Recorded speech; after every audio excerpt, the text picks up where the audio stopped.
Hello বন্ধুরা, সবাই কেমন আছো? আশা করি খুব ভালো আছো, সুস্থ আছো।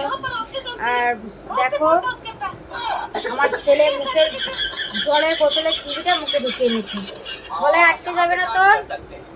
আর এখন বাজে 2টো, তো ওদেরকে খেতে দিয়েছি। এই যে আমার মেয়ে খাচ্ছে, ফোন দেখছে, আর এই যে ভাত আর আলু ভাজা, আর আমার ছেলের হচ্ছে খিচুড়ি।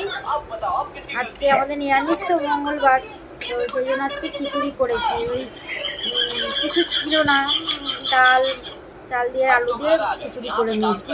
আর পাঁপড় ভাজা করেছে, আর আলু ভাজা নিয়েছি, কিছু করিনি। তো ছেলেটাকে দিয়েছি খেতে, আর মেয়ে এখানে ফোন দেখে দেখে মেয়ে খাচ্ছে। ওকে ফোন দেখতে হলে ফোনই দেখতে থাকে, ওর খাওয়া তো আর মুখে পেটে মধ্যে ঢোকে না। আর এই আমার ছেলে কাদা করছে, পাঁপড় খেয়েছে দিয়ে জল খেয়ে যাচ্ছে, খাবার নাম নেই। তো তোমাদের যদি আমার এই ভিডিওটা ভালো লেগে থাকে তো প্লিজ সাবস্ক্রাইব করবে, আমার ভিডিওটা সবাইকে শেয়ার করবেন।